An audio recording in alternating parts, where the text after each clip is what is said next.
thank you so much for coming. The title of my talk is Social Media for the Hashtag Plastic Surgeon. I have no conflicts of interest and level of evidence is 4. The definition of social media, according to Google, is websites and applications that enable users to create and share content or to participate in social networking. How many of you are on Instagram? Good, okay. Snapchat? 1. Okay. YouTube? Great. And Twitter? Yeah, because we're kind of a Twitter crowd. Facebook? A lot on Facebook. And Pinterest? Okay, 0.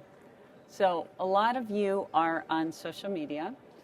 You're in good company. A large portion of the world is on social media. Facebook alone has over 1.6 billion users. YouTube has 1 billion. Instagram has over 400 million. Twitter over 300 million. Snapchat almost 200 million. And Pinterest has about 100 million. So social media provides a great tool for the plastic surgeon to communicate directly with the public without going through television, radio, or newspaper. So social media has a lot of potential benefits for the plastic surgeon. You can brand your practice and attract patients. You can increase the reach of your blogs and videos. You can connect with other plastic surgeons. I've connected with a lot of you through Twitter. That includes from around the world. You can improve public education. You may find that you're reading more plastic surgery articles if you're on social media, and you can increase the reach of your own articles. But social media does have pitfalls. It takes time, especially because it's best done daily. If you don't have a knack for it, it's a waste of time. If you have designated staff, you have to pay for that staff time, and if they're no good for it, it's a waste of time and money. There are potential legal issues related to HIPAA and to libel, and how do you measure the benefits? Well, first start by figuring out what your goals are. Once you've established your goals, then you need to figure out where your audience is.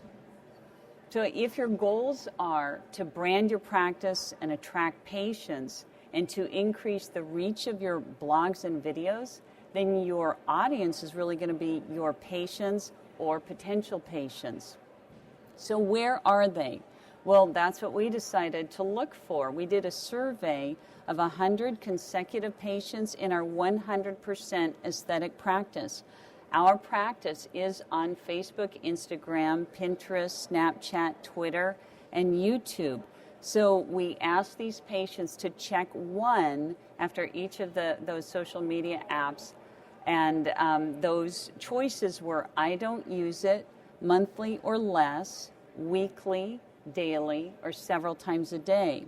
We included another question asking them what influenced them before choosing our practice among these social media websites and our social media apps and our website.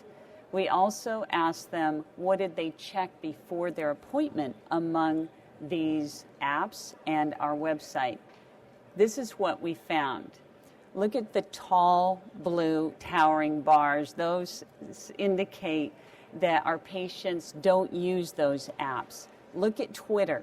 That's the towering bar. Almost all of our patients are not on Twitter, and only 3% of them use it once a day. Nobody is on it several times a day, and yet that's my app. That's what I use, and I'll explain why I'm on Twitter later.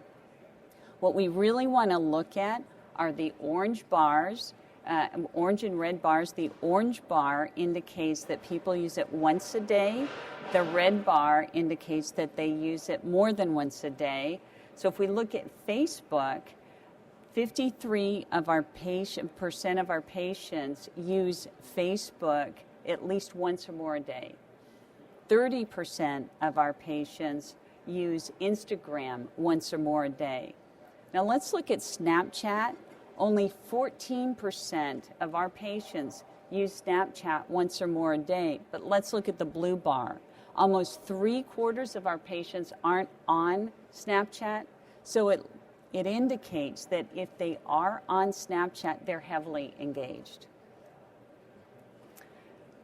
If we look at the other questions, what influence did our social media apps and website have on our patients when they were looking to choose a practice? We can see in the blue bars, Facebook, Instagram, YouTube had a little bit of an influence, but 53% of our patients were influenced by our website.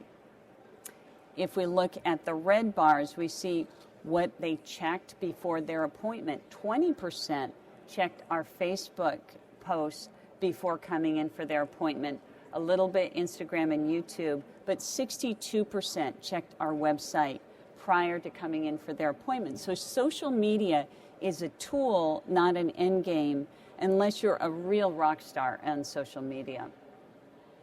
So getting started, you don't want to manage any more than 1 or 2 networks yourself. You can see we've got 6 apps. Well, we delegate to qualified staff and to my partner. Whoever does the social media needs to watch and really learn the culture. Each app is very different. And if you're good at one app, you may not be very good at another. This is our practice Facebook page. We have over 9,000 followers. And so this is a typical post. We have a practice blog. So we posted our blog on the Brazilian butt lift on our Facebook page, and we got 145 likes and 22 comments. We also posted this photo, and we didn't just say this patient had a Brazilian butt lift because that wouldn't have gotten much traffic. We want engagement, so we asked a question. Guess what procedure this patient just had? And we got 157 comments. And after that, people called, they scheduled consults, and we've done surgery, and we still have surgery scheduled. So Facebook has done really well for us, and it looks like Facebook is doing really well for themselves. If we look at the share price over the last 2.5 years, we see that it's gone up 147%.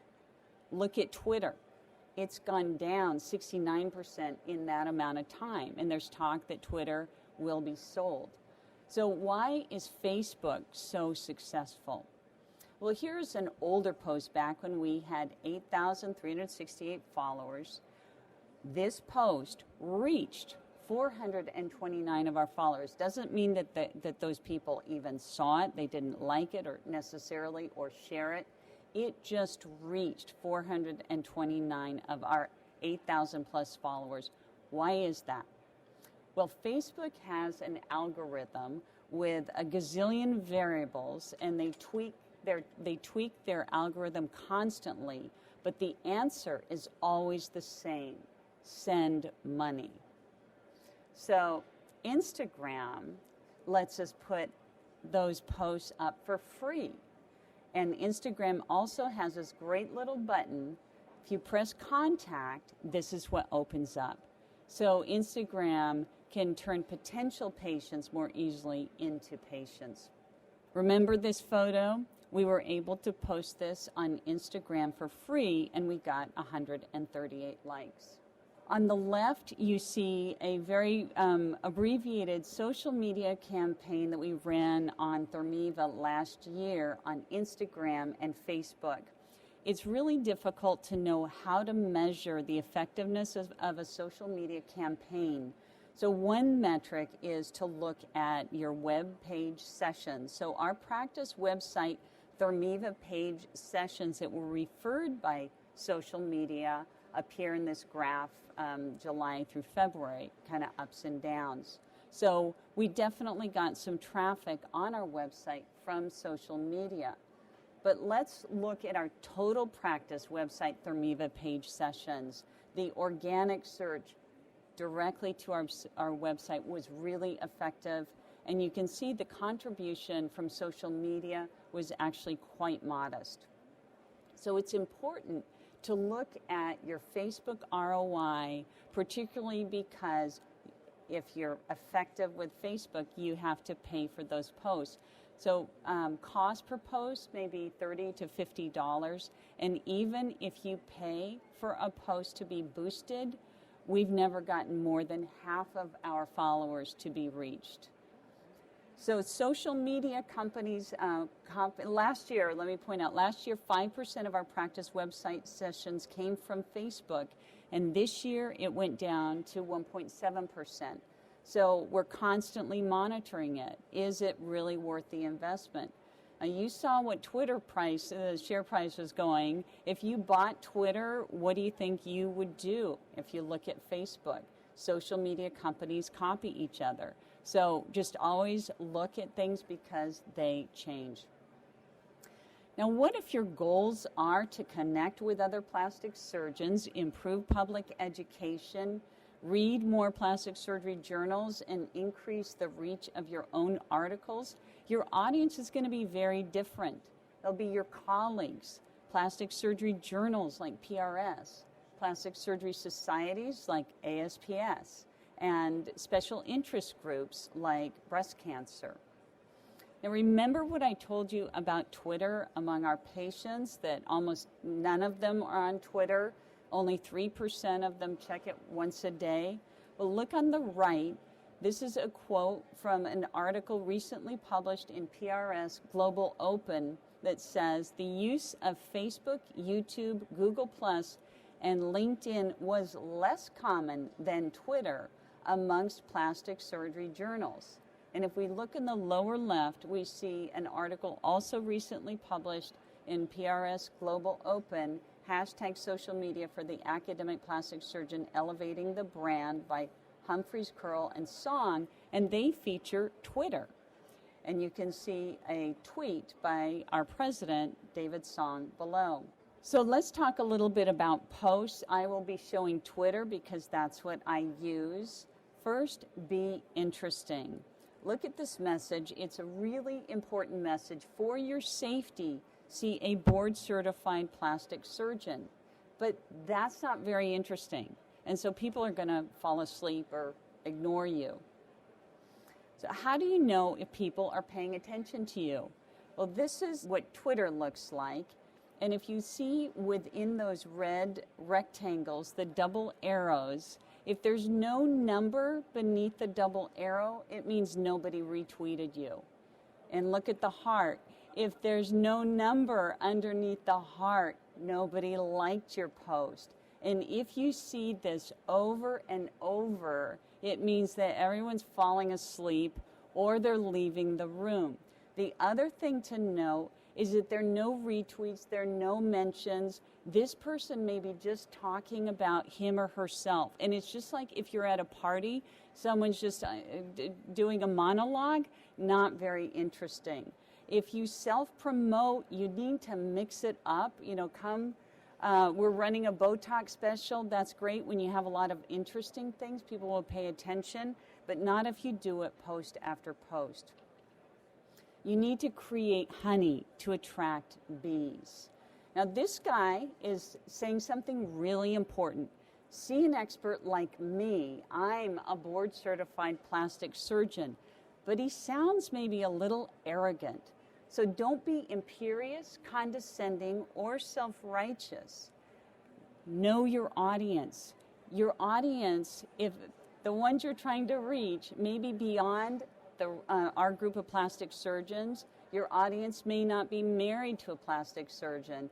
Your audience is probably, if they're online looking at you, they're probably searching for other things like cosmetic surgery. And that's where they learn to see a board-certified cosmetic surgery who has been trained only in cosmetic surgery and may have done a year-long fellowship. So when we say see a board-certified plastic surgeon, they may have also seen the importance of seeing a board-certified cosmetic surgeon. So know your competition and try to reach them. So how can you reach them? Use stories and images and create emotional impact. This is a tweet that I made called The Helicopter Crash and the Plastic Surgeon. I was trying to create some level of interest. So if you click on the link, it's actually a blog that I wrote, and buried in this story with analogies is the message to see a board-certified plastic surgeon. When we tweet or post or when we're on social media, we are speaking to the public. It's as if we were on television, as if we were publishing on the front page of the New York Times. So we should be positive. Sometimes I see a lot of posts on ALCL, and this does not impact a lot of patients, but if it's our focus, it can unbalance the very positive message that we can be delivering about plastic surgery, because people like cosmetic surgeons are posting really happy posts. So be a diplomat for plastic surgery. And it's easy because it's a great field. Now, I'm not a craniofacial surgeon. I haven't operated on a Treacher Collins patient since I was a resident. But this is a great image, a great before and after image to show people what plastic surgery is all about. Another useful way of using particularly Twitter is to live tweet meetings. That does several things. It's great publicity for a meeting. It's really helpful for people who aren't able to attend. And non-plastic surgeons are really curious to know what plastic surgeons are talking about. So again, remember that when you tweet something, you're tweeting to the public. Now, as far as public education, if we really want to reach the public, we can't just be talking about plastic surgery. We need to attract them through other means, like using great images. So then when we do tweet about something related to plastic surgery, like the Treacher Collins image, then they'll be enlightened about something that maybe they weren't even looking for. If you have an article that is about to be published or that you has already been published, you can use social media to promote it. PRS has a great author toolkit with some really useful tips. For example, think of search engine optimization. When you're writing the title, don't write a title any more than 12 words. Load up the first 100 words of your abstract with keywords. Whenever you post or tweet something, include a link to your article and mention the journal's username. So for PRS, that would be at PRS Journal. For Twitter, you can categorize the topic of your article with hashtags. So virtually everything will be hashtag plastic surgery, and it could be hashtag rhinoplasty or hashtag microsurgery. And then you can blog a lay public version. And this does a couple of things. One, a lot of our articles are not easily accessible, and so you can convey the message. Another is a lot of our articles are complex and abstruse, and this can bring it down to an understandable version. And then finally, you can discuss your article in a video. I'd like to end with, if you're on social media, be interesting, be helpful, be generous, be positive, and most of all, be kind. Thank you.